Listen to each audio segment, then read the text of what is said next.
kalau tubuh fisik ini sudah ambruk sebelum jiwa kita diantarkan, itu namanya kita tidak bersyukur. Karena begitu kita kehilangan tubuh ini, ya Allah, tidak ada lagi cara buat jiwa mencapai Allah kecuali saat dia punya tubuh ini. Maka tubuh ini kendaraan yang paling hebat. Nah, di kendaraan ini jangan lupa, ya, di kendaraan ini ada supirnya, yaitu pikiran kita. Ada penumpangnya, yaitu jiwa kita. Nah, kalau ini kendaraan, ada supir, ada penumpang. Awas, supir ini yang bernama pikiran, jangan dibiarkan nyupir tanpa izin dari penumpangnya. Nah, ini masalahnya, si supir ini ugal-ugalan tiap hari. Dia pergi kemana-mana hanya selera dirinya. Bahkan sang jiwa tidak pernah ditanya minta diantarkan kemana. Sudah gitu si supir ini tidak pernah bisa membaca petunjuk jalan. Jadi sering ke jurang itu nyungsep. Nah, petunjuk jalan namanya kitab suci. Nah, kitab suci tidak bisa dibaca oleh orang sembarangan. Oleh karena itu kita harus punya penuntun jalan. Jadi kalau petunjuk jalannya sudah ada, kitab suci, penuntun jalannya juga sudah ada, orang yang ahli membaca petunjuk di kitab suci, tidak akan salah ketika kita melakukan perjalanan. Dan otomatis jalannya harus terpelihara dengan baik. Itulah agama. Jadi agama itu jalan sebetulnya. Agama itu bukan tujuan. Agama itu jalan untuk mencapai tujuan. Makanya di agama ada kitab suci. Kitab suci dibawa oleh para rasul. Nah, para rasul itu disebut penuntun jalan. Kitab suci disebut petunjuk jalan. Urusan beragama pun kita ngikuti saja kebanyakan orang. Sekalipun kita tidak merasakan apa-apa dari apa yang kita ikuti, kesadaran kita tidak meningkat, akhlak kita masih seperti itu, masih penuh dengan kebencian, dan kita tidak mau mengubahnya. Kenapa? Itu sudah menjadi paradigma, sudah menjadi doktrin yang sulit untuk diubah. Begitu menjadi diri sendiri. Saksikan saya, ternyata kedamaian yang selama ini sesuatu yang sulit akan datang secara tiba-tiba tanpa upaya.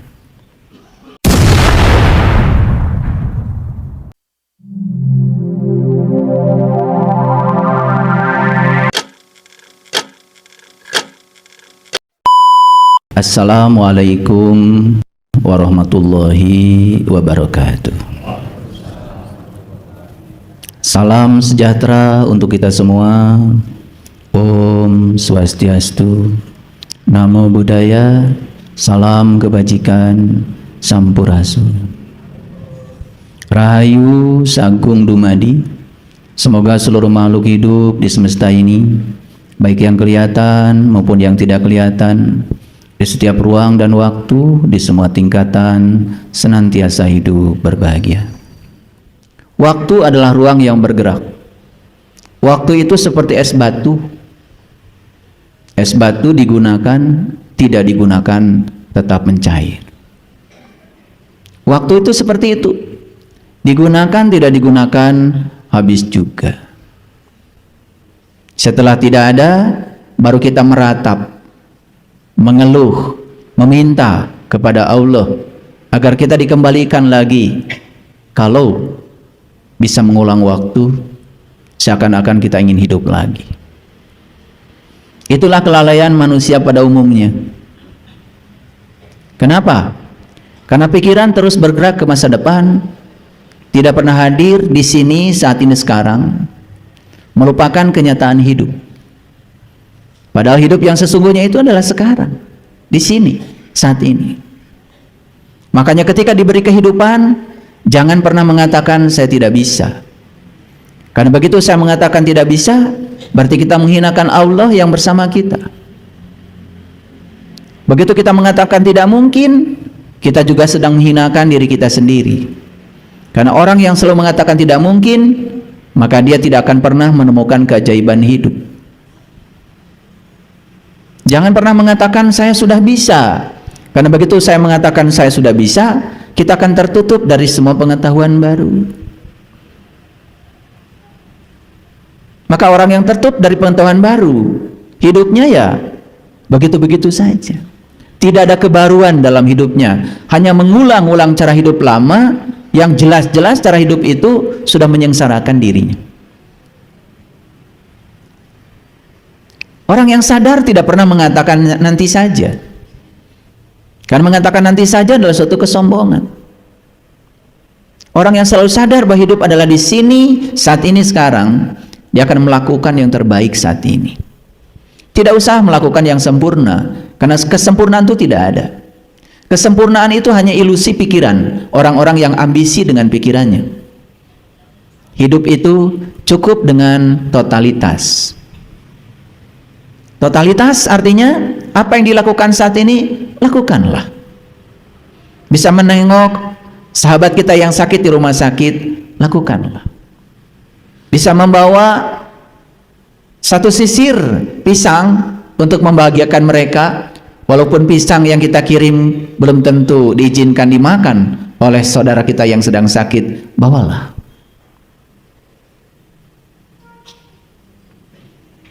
Itu yang sering kita lupakan.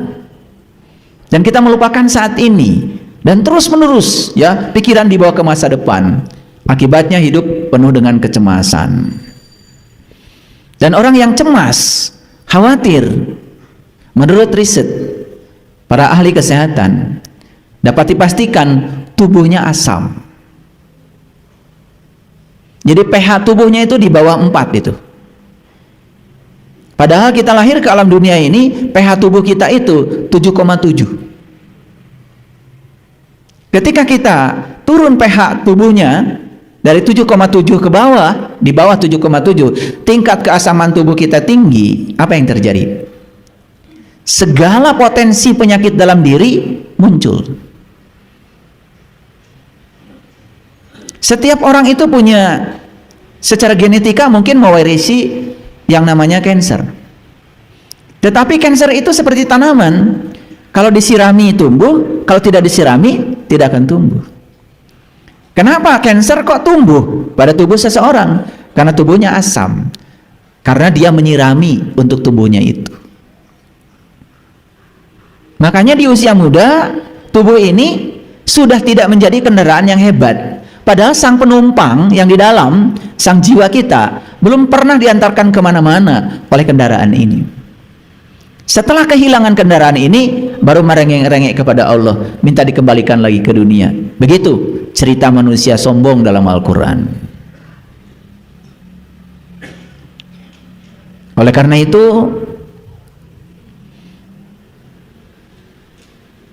penuhi semua hak tubuh kita. Segala makanan sebetulnya nggak masalah kalau dikonsumsi dengan seimbang. Menjadi masalah kalau dikonsumsi secara berlebihan. Makan nasi nggak apa-apa, karena ternyata di nasi itu ada yang namanya karbohidrat kompleks. Bukan sukrosa, tapi amilase. Asal porsinya cukup, tidak mungkin seseorang mengalami diabetes.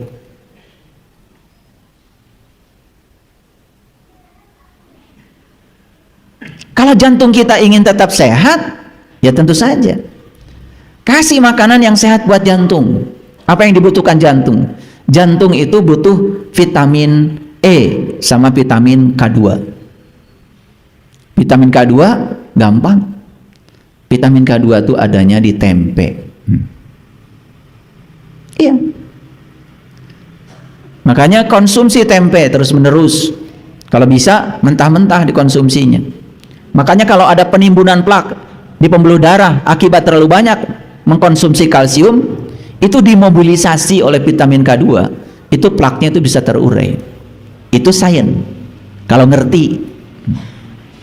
Makanya jangan menutup diri dari segala pengetahuan baru. Karena riset tentang kedokteran, riset tentang fisiologi, psikologi terus berkembang. Makanya kalau saya sehari-hari perbanyak vitamin E. Vitamin E itu alpukat. Alpukat kan di Indonesia selalu ada, di mana-mana ada. Saya kalau sarapan pagi, tadi pagi, itu pertama minum jus 8. 1 apel malang, 2 sunkist, 3 wortel, 4 bawang bombay, 5 kunyit, 6 jahe, 7 nanas, 8 madu. Maka saya menyebut jus 8 itu. Enak sekali itu. Habis gitu makan avocado, alpukat. Jadi saya selalu makan 3 jenis buah setiap pagi. Tadi pagi saya makan avocado, stroberi, sama buah kiwi. Nanti divariasi tuh, variasi. Sudah. Kalau sudah sarapan seperti itu, minum air aja yang banyak. Sejam sekali minum. Jangan minum menunggu haus. Haus itu alarm. Kalau kita minum menunggu haus, itu sama saja dengan gedung sudah kebakaran, baru alarmnya bunyi. Kan gedung itu alarmnya bunyi kalau sudah kebakaran. Belum ada yang bisa menciptakan alarm sebelum kebakaran terjadi. Belum ada sampai sekarang. Nunggu kebakaran dulu baru alarmnya bunyi itu. Makanya kalau tubuh sudah haus, itu tandanya sebetulnya tubuh kita sudah kebakaran itu. Sudah rusak tubuh. Makanya sejam sekali minum. Nah, kalau tubuh ini dilayani semua haknya, dia juga akan melayani kita dengan paripurna. Tidak ada pegal-pegal, tidak ada rematik, tidak ada kepala pusing, vertigo, macam-macam itu.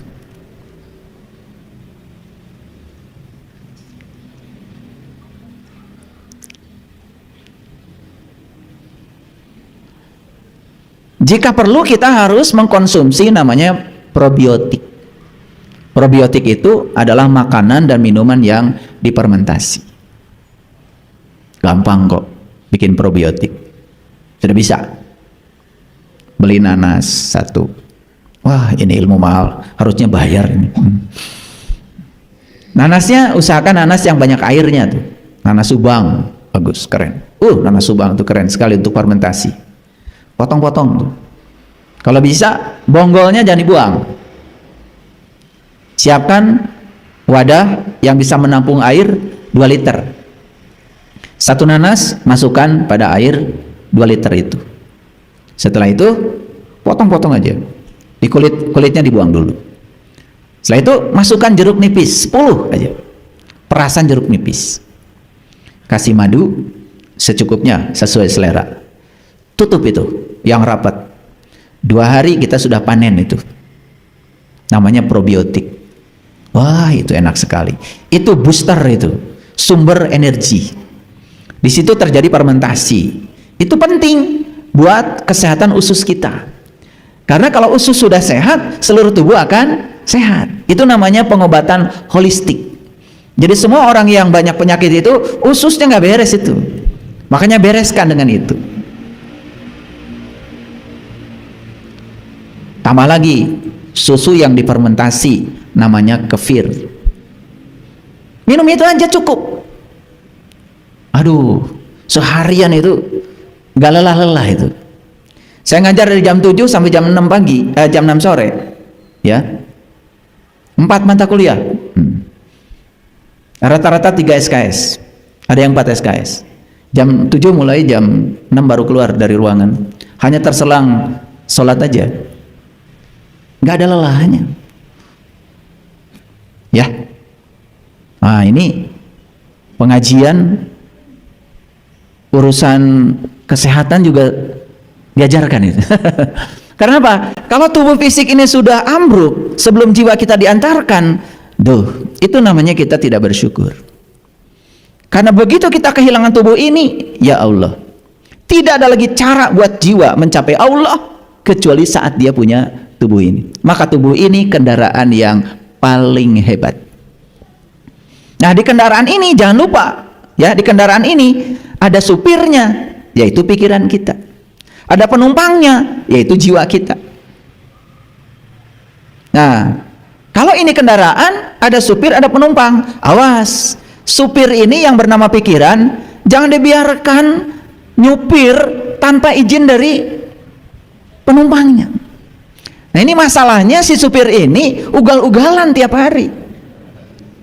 Dia pergi kemana-mana hanya selera dirinya. Bahkan sang jiwa tidak pernah ditanya minta diantarkan kemana. Sudah gitu si supir ini tidak pernah bisa membaca petunjuk jalan. Jadi sering ke jurang itu nyungsep. Nah, petunjuk jalan namanya kitab suci. Nah, kitab suci tidak bisa dibaca oleh orang sembarangan. Oleh karena itu kita harus punya penuntun jalan. Jadi kalau petunjuk jalannya sudah ada, kitab suci, penuntun jalannya juga sudah ada, orang yang ahli membaca petunjuk di kitab suci, tidak akan salah ketika kita melakukan perjalanan.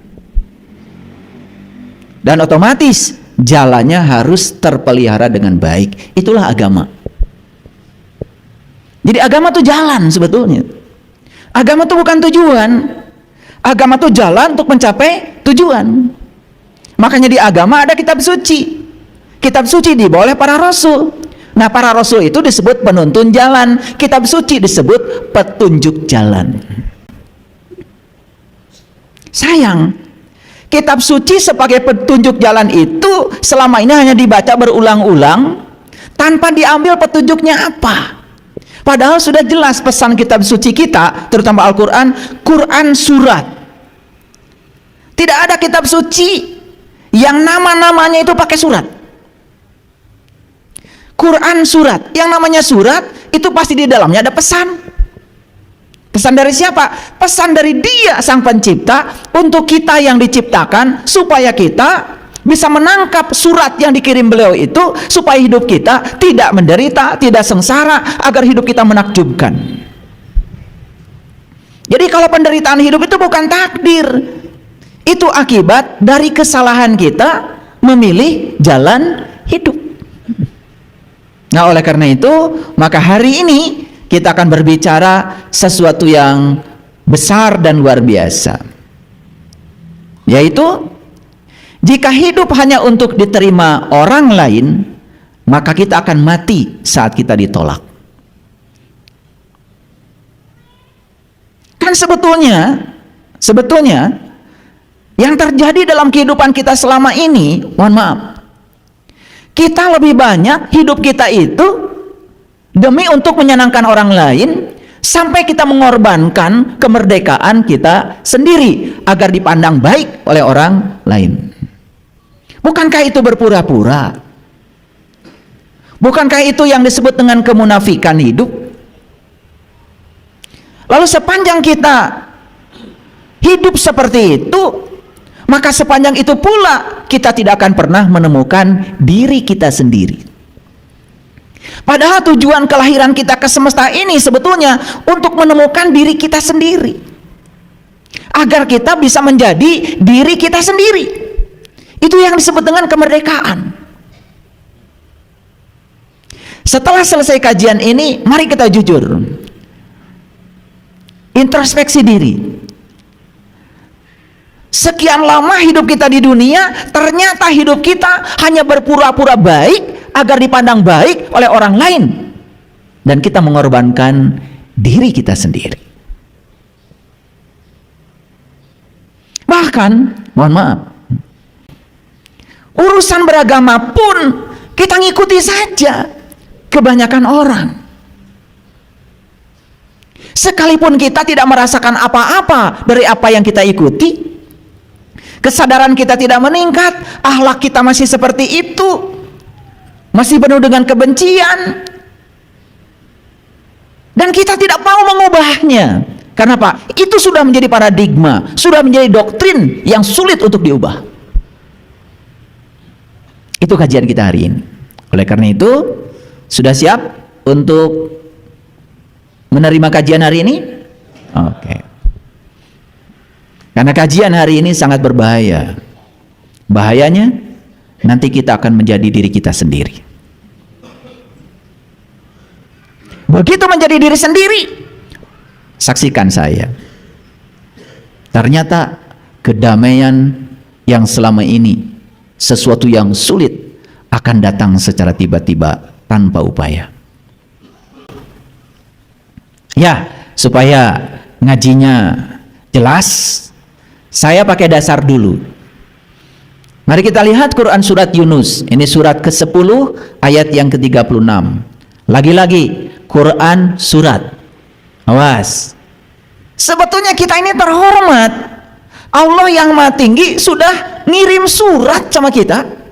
Apa nggak terhormat itu? Dapat surat dari Pak Bupati aja, diundang makan malam. Waduh, kayaknya nggak tidur 3 hari 3 malam ya. Bajunya apa? Betul? Iya. Kayaknya mandi 3 hari 3 malam itu, nggak berhenti-berhenti. Ini surat dari Allah ditujukan kepada kita.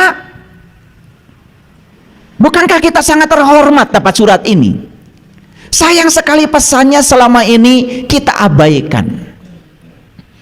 Sama seperti seorang ibu, anaknya tinggal di Rusia, kirim surat pakai bahasa Rusia, kemudian dia baca itu surat berulang-ulang dan dia tidak mengerti bahasa Rusia.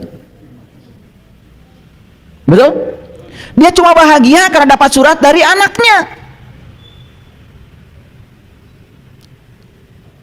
Sehari dia baca 3 kali itu surat.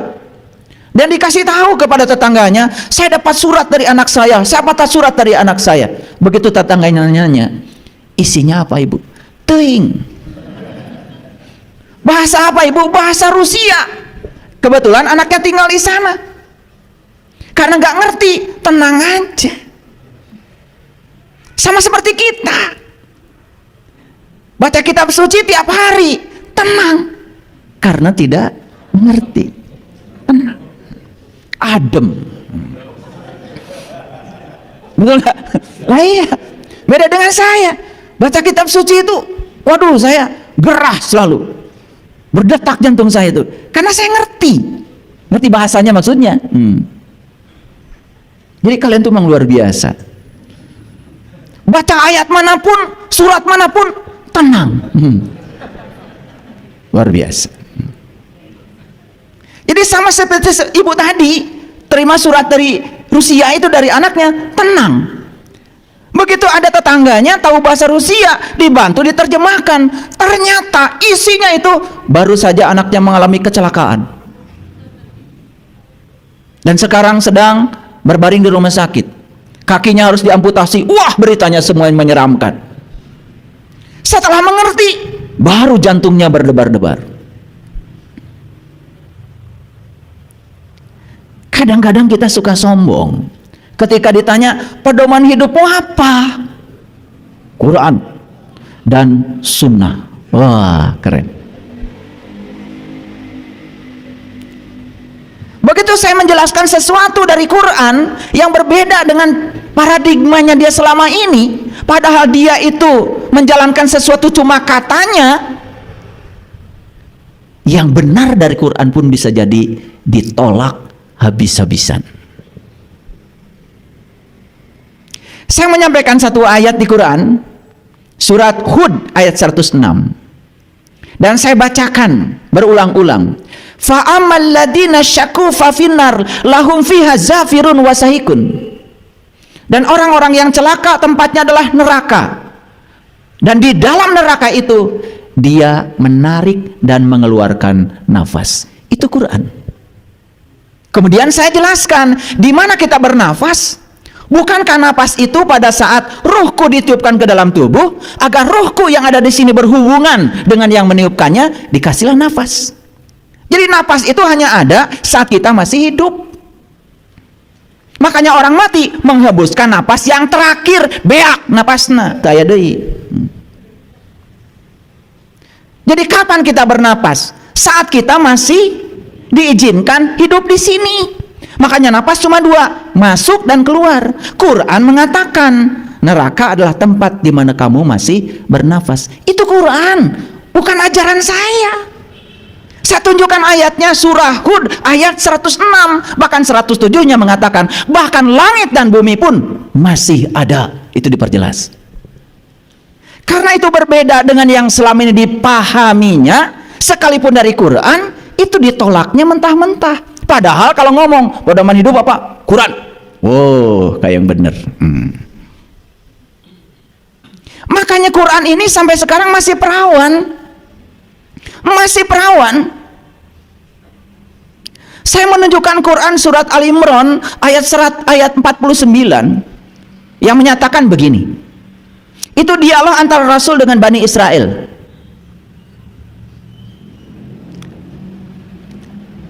Wa rasulan ila Bani Israel, itu bunyi ayatnya. Dan Rasul bertemu dengan Bani Israel. Bani Israel itu, Bani itu orang, Israel itu berjalan, El itu Tuhan. Bani Israel itu orang yang berjalan menuju Tuhan. Itu dialog antara seorang utusan Allah dengan Bani Israel, dengan seorang pejalan, dengan seorang pencari. Jadi seperti guru dengan murid lah kira-kira. Kontekstualnya begitu. Apa yang dikatakan Rasul kepada Bani Israel? Perkataannya begini.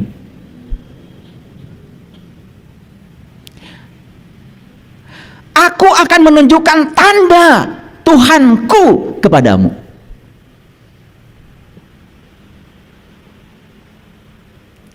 Dan aku akan menjadikan tubuhmu yang berasal dari tanah itu menjadi burung. Dan kamu akan bisa terbang dengan seizin Allah. Itu Quran. Boleh nanti dibaca Ali Imran 49. Jadi sebetulnya manusia itu punya sayap apa tidak? Menurut Quran. Punya kan? Punya. Burung walaupun punya sayap hanya bisa terbang dari pohon ke pohon. Sedangkan di Quran surat Ar-Rahman, manusia itu bisa menembus sempadan langit. Bisa hijrah dari alam lahir menuju alam batin. Bisa hijrah dari alam yang rendah menuju alam-alam yang tinggi dengan sayapnya. Jadi sayap di situ jelas melambangkan lambang kecepatan. Makanya Nabi Muhammad Isra Mi'raj pakai buruk. Digambarkan sebagai burung. Ada sayapnya? Leluhur kami di tanah Sunda ini dari dulu sudah punya lagu namanya Manuk Dadali. Masat ngapung luhur jauh di awang-awang, meber kenjang-jangna bangun taya karingrang. Itu lagu spiritual itu.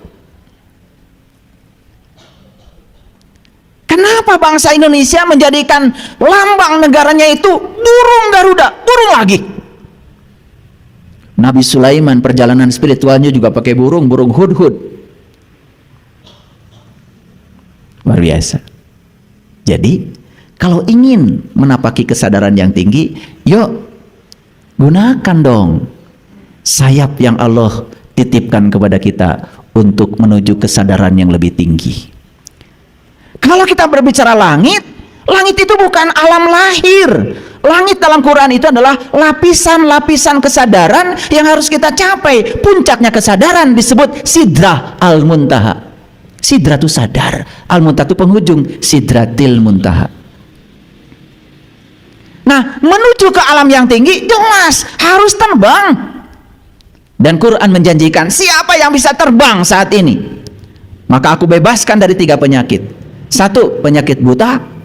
2, penyakit kulit, kedangkalan pemahaman, kedangkalan pengetahuan. Dan itu sangat berbahaya, karena orang yang dangkal pengetahuannya biasanya penyakitnya adalah alergi. Alergi terhadap perbedaan maksudnya. Asal orang lain beda dengan dia, walaupun orang lain benar, dianggap salah.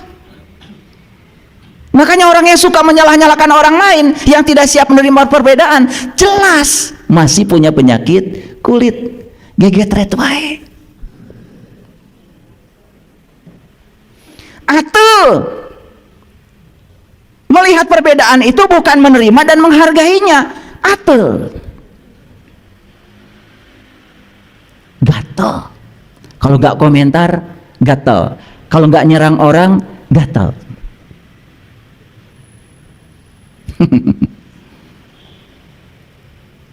Jadi penyakit kulit yang dimaksud di Quran surat Al-Imran itu bukan panu, bukan kurap, bukan kudis. Karena itu bukan urusan Rasul, itu urusan dokter kulit. Rasul itu diutus ke dunia menyembuhkan penyakit kulit. Yang dimaksud bukan panu, kurap, kudis. Gak ada Rasul menciptakan salep.